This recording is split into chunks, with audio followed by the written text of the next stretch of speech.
यो दानाबारी ल दानाबारीलाई मैले भ्लगमा ल्याएँ 2-4 किलो सुर्ती चाहिँ किनिदिनु पर्यो नि मलाई सुर्ती चाहिँ किनिदिनु पर्यो आइडिया लानु पर्यो नि दाजु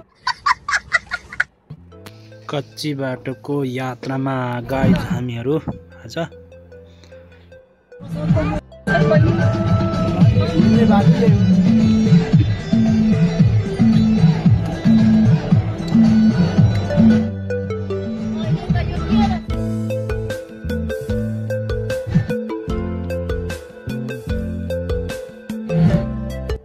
हाम्रो गाडीलाई पनि असहज भएको जस्तो अवस्था छ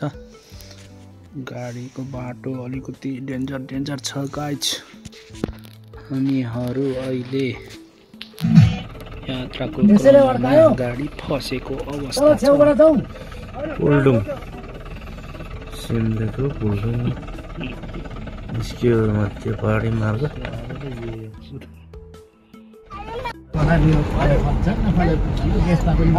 कस्तो कागती चाहिँ 1 नम्बर फल्छ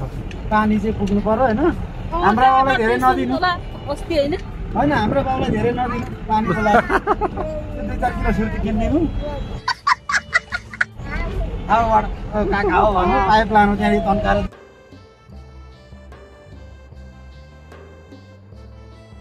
मूल फुटेर अहिले यत्रो पुग्दैछ कुद्न चाहिँ पुग्दैछ तल घरमा गएर हेरौँ न अनि पानी त चाहिँ त्यही फुटिरहेछ कि आँगनमा मूल फुटेको छ तल अहिले दाजु छ त अनि अहिले घरको आँगनमा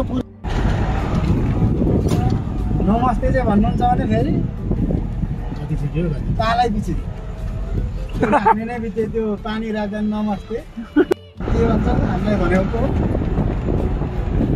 बुढी भाउजूलाई कसले चिस्काउने र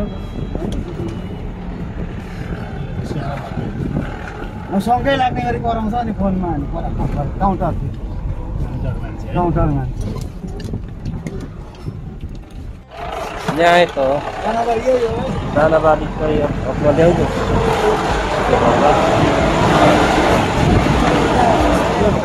दानाबारी चाहिँ लाग्छ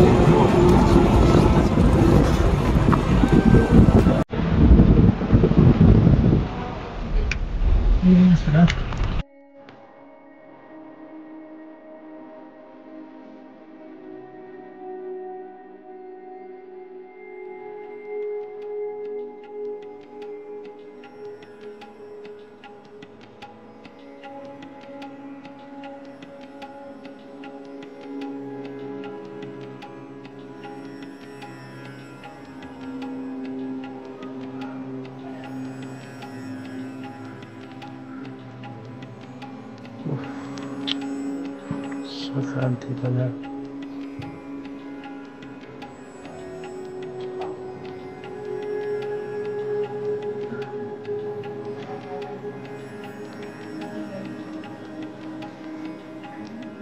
मध्य पहाडी